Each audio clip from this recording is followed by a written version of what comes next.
बोलने का कोई टैक्स और जीएसटी नहीं है, दीजिए ना सर। करिए, मैं अनुरोध करता हूँ आपसे, मैं अनुरोध करता हूँ आपसे। प्रधानमंत्री नरेंद्र मोदी जी को खुला चैलेंज और चुनौती देता हूँ। इस देश के नेता एक नंबर के कंगले नेता है। इस देश को एक बेहतर और एक निष्पक्ष संविधान दिया जो देश के तमाम लोगों के लिए बना था। और आप जो कह रहे थे, आप सुनिएगा, आपके लिए विशेष ये जवाब है।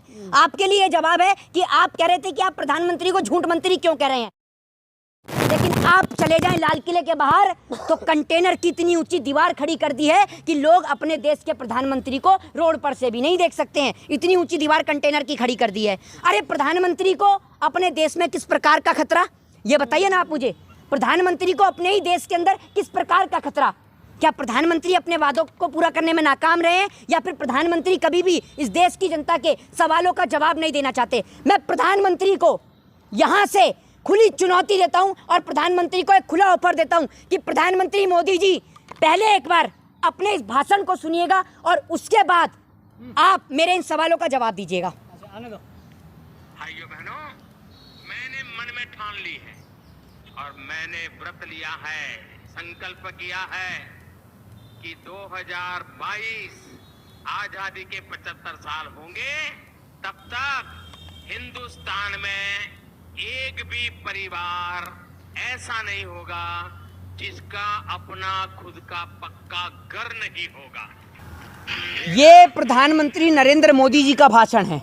ये बात देश के प्रधानमंत्री नरेंद्र दामोदर दास मोदी जी ने कही थी। और आप जो कह रहे थे, आप सुनिएगा, आपके लिए विशेष ये जवाब है। आपके लिए ये जवाब है कि आप कह रहे थे कि आप प्रधानमंत्री को झूठ मंत्री क्यों कह रहे हैं। मैं मोदी जी को कह रहे हैं, मोदी जी को ही कह रहे हैं। अभी आप एक मेरी बात सुन लीजिए। प्रधानमंत्री पद की ही गरिमा है, इसीलिए नरेंद्र मोदी जैसे व्यक्ति प्रधानमंत्री की कुर्सी पर बैठे हैं। नहीं तो अभी तक अगर इस देश में रिकॉल की सुविधा होती तो कान पकड़ के कुर्सी से नीचे उतार दिया जाता। अब सवाल का जवाब सुनिए। ये बात देश के प्रधानमंत्री जी ने बोली कि देश की आज़ादी के 75वें अमृत महोत्सव पर मैं देश के प्रत्येक नागरिक के पास में अपना खुद का घर होगा।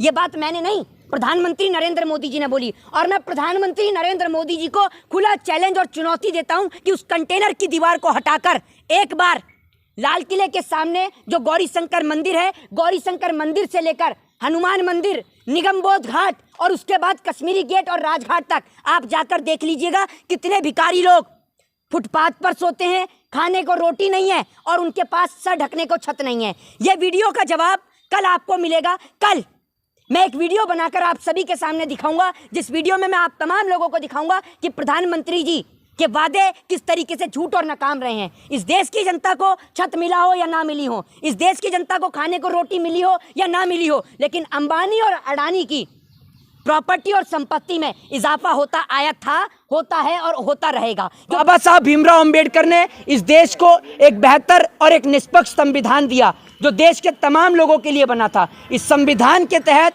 सभी को समान अधिकार दिए गए, सभी को फंडामेंटल राइट दिए गए, लेकिन नरेंद्र मोदी सरकार ने लोगों से उन फंडामेंटल राइट्स को, डेमोक्रेटिक देश जो इंडिया को कहा जाता था, ये तमाम अधिकार छीनने का काम किया। एक छोटी बच्ची, सुन लीजिए सर, सुन लीजिए, मुझे पता है कि आपके पेट में दर्द होता है मोदी जी के बारे में सुन के, लेकिन आप आज सुनने का कष्ट करिए। मैं अनुरोध करता हूं आपसे, मैं अनुरोध करता हूं आपसे। ये इतने खिलाफ क्यों बोलते हैं? पहली बात, एक मिनट, मैं अकेला देश में मोदी जी के खिलाफ बोल रहा हूँ। अभी तो मीडिया में तो आप ही छाए हुए हैं, मोदी जी के जो खिलाफ बोल रहे हैं। देखिए, मैं आपको बता दूं, सुन लीजिए, ये कुछ इस प्रकार के लोग हैं जो सिर्फ मोदी जी के हाईलाइट होने की खबर दिखाते हैं और सवाल पूछने के बाद इनके चेहरे पर इतनी स्माइल होती है कि इन्होंने मोदी जी की प्रशंसा करके कितना बड़ा तीर मारा है। जाकर उस छोटी बच्ची से पूछिएगा जिसने नरेंद्र मोदी जी को लेटर लिखा है, क्या वो मोहित शर्मा ने लिखवाया लेटर? इस सवाल का जवाब मैं पूछना चाहता हूं पत्रकार से, दीजिए। अरे आप मुझे ये बताइए, वो जो 5 साल की जो लड़की है, ठीक है ना, जो 5 साल की 6 साल की जो लड़की है, उसने जो प्रधानमंत्री मोदी जी को जो जीएसटी लगी है पेंसिल के ऊपर, रबड़ के ऊपर, शॉर्पनर के ऊपर, कह दीजिए वो भी मोहित शर्मा ने लिखवाया था लेटर प्रधानमंत्री जी को? दे दीजिए ना जवाब। बोलने में पैसा थोड़ी लगता है, बोलने का कोई टैक्स और जीएसटी नहीं है, दीजिए ना सर जवाब। देंगे आप उस छोटी बच्ची का जवाब? देंगे आप में से कोई जवाब? अभी तो बहुत बोल रहे थे चिल्ला चिल्ला के, अब कोई जवाब नहीं है किसी पे। तो क्या जो टैक्स है वो गलत है? हैं? टैक्स जो लगाया है वो गलत लगाया है? ये उस छोटी सी बच्ची को यह समझ में आ गया कि शिक्षा के ऊपर टैक्स लग गया। वो बच्ची जो भी पढ़ रही है, लेकिन ये पढ़ लिखने के बाद हाथ में गुलामी भरा माइक लेकर आज तक नहीं समझ पाए कि टैक्स से इस देश को कितना फायदा हो रहा है और कितना नुकसान। टैक्स लगना चाहिए, बिल्कुल लगना चाहिए। टैक्स जब लगता है तभी तो देश की सरकारी संपत्तियों को बनाया जाता है, बेहतर बनाया जाता है। ये जो आपको सरकारी सुविधाएं मिलती हैं नेताओं को, ये हमारे टैक्स के पैसे से ही मिलती हैं, वरना इस देश के नेता एक नंबर के कंगले नेता हैं। अगर हम लोग टैक्स देना बंद कर देना तो नेताओं के पास अपनी चलने की गाड़ी ना रहे, ठीक है ना।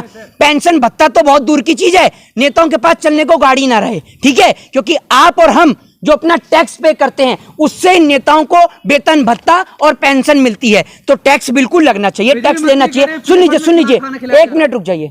टैक्स बिल्कुल लगना चाहिए, टैक्स आपको लेना चाहिए, लेकिन क्या शिक्षा के ऊपर और शिक्षा से संबंधित चीजों के ऊपर टैक्स लगना जायज है?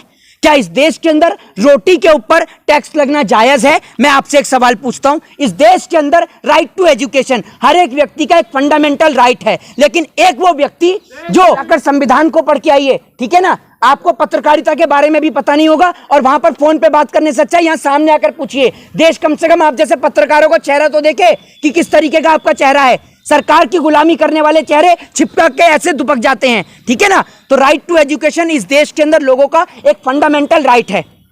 राइट टू एजुकेशन का अधिकार कोई नहीं छीन सकता। इस देश के अंदर कुछ राइट्स हैं जो फंडामेंटल राइट्स हैं जो आपको और हमें प्रदान किए गए हैं, ठीक है ना। तो आप ये मुझे बताइए, जो शिक्षा का जो अधिकार है, वो शिक्षा का अधिकार जो है आज सरकार ने एकमात्र माध्यम से सिर्फ अमीर वर्ग के लिए निश्चित कर दिया है। वो इसलिए कि शिक्षा इतनी महंगी कर दी कि जब आप गाड़ी लेने जाते हैं तो आपको गाड़ी के लिए कम टैक्स पे करना पड़ता है, लेकिन वहीं अगर आप एजुकेशन के लिए लोन लेते हैं तो आपको ज्यादा टैक्स पे करना पड़ता है। तो आप सोच लीजिए, लोग गाड़ी खरीदें या बेहतर शिक्षा लें। इस देश के अंदर 500 रुपए रिक्शा चलाकर मजदूरी कर कर कमाने वाला व्यक्ति अपने बच्चों को कैसे पढ़ाए? क्योंकि आप एक बात मुझे बताइए, एक चीज कही जाती है, ब्रांडेड और नॉन ब्रांडेड चीजों के ऊपर जीएसटी लगी हुई है। जितनी भी ब्रांडेड चीजें उनके ऊपर जीएसटी है। आप मुझे ये बताइए, जो छोटी बच्ची ने प्रधानमंत्री को लेटर लिखा है, आप किसी भी स्टेशनरी शॉप पर चले जाइए और वहां जाकर पूछिए कि क्या आपको नॉन ब्रांडेड शॉर्पनर मिल सकता है आपकी शॉप पर? क्या आपको नॉन ब्रांडेड रजिस्टर मिल सकता है? क्या आपको नॉन ब्रांडेड जो है वो पेंसिल मिल सकती है? इस सवाल का जवाब आप मुझे दीजिएगा और फिर मुझे आप बताइएगा। देश के अंदर नफरत फैलाने से कुछ नहीं होगा, ठीक है ना। देश के अंदर मोहित शर्मा नफरत फैला रहे हैं। मैंने कोई हिंदू मुसलमान की बात नहीं करी, मैंने कोई नफरत की बात नहीं करी। मैंने अपने देश के प्रधानमंत्री से सवाल पूछा, लेकिन इनको ऐसे दर्द और तकलीफ हो गई जैसे मोदी जी से सवाल ना करके मैंने इनके पिताजी से सवाल कर लिया हो। भैया मेरे में आके सवाल पूछ रहे हैं, डायरेक्ट मोदी जी से जाके सवाल क्यों नहीं पूछते? आपने कभी डायरेक्ट मोदी जी के पास गए हो? अरे वाह वाह, अरे वाह, जो कैमरे में चिल्लाते हो इतना, जो बोल रहे हो, हाँ, तो सवाल जो है डायरेक्ट मोदी जी से जाके कभी? नरेंद्र मोदी जी झुग्गी में रहते हैं ना, कि झुग्गी खोली और घुस के पूछ लिया सवाल। एक मिनट, प्रधानमंत्री सुन लीजिए, प्रधानमंत्री जी से मिलने के लिए इस देश की जनता जो है ना, अगर प्रधानमंत्री इतने ही मिलते, प्रधानमंत्री मिलते जो बाइडेन के यहाँ पर, प्रधानमंत्री मिलते डोनाल्ड ट्रंप के यहाँ पर, ठीक है ना। प्रधानमंत्री इस देश की गरीब जनता से नहीं मिलते। अगर प्रधानमंत्री, सुन लीजिए, मोदी जी को सुनाई देगा? क्यों नहीं सुनाई देगा? और मोदी जी को सुना के करना क्या है? अब आप एक बार सुन लीजिए, मैं आपको बताता हूँ, भैंस के आगे बीन बजाने से कोई फायदा होता है? ये बताइए आप मुझे। तो फिर आपका चिल्लाने, मैं आपको बता रहा हूँ, इस चिल्लाने के, ये आपकी नजर में चिल्लाना होगा, लेकिन मेरी नजर में, क्योंकि आपकी नजर में मोदी जी के, सुन लीजिए सर, सुनने का कष्ट करेंगे आप।